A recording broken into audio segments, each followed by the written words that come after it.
to this whole choosing self thing. This came into my awareness, my next big thing to do, my next big challenge, choosing self, to not self-abandon. So I'm like, oh, okay, interesting. And now I'm at this point where I can choose self, but that would mean that I totally devastate another.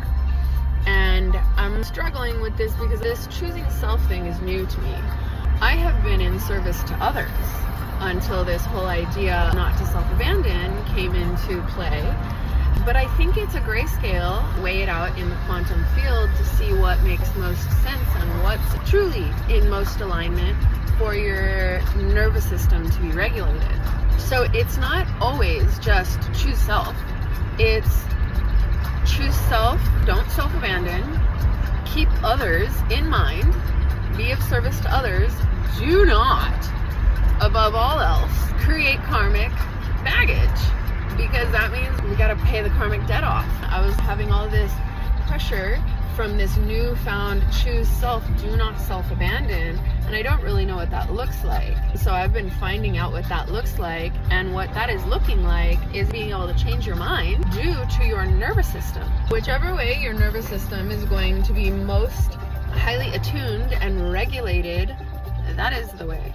And do not incur karmic debt while you're here. Everything it has a distortion. So if that starts to slip into selfishness instead of not self-abandoning, that's a grayscale. You can annihilate someone's life choosing you in some way that affects you minimally, but it really affects this other person.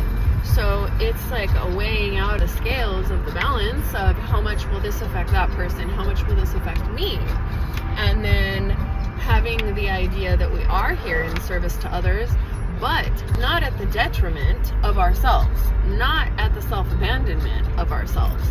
I'm still learning, as always, but this do not self-abandon, it has its own distortions, and I've been peeling off the layers of distortion.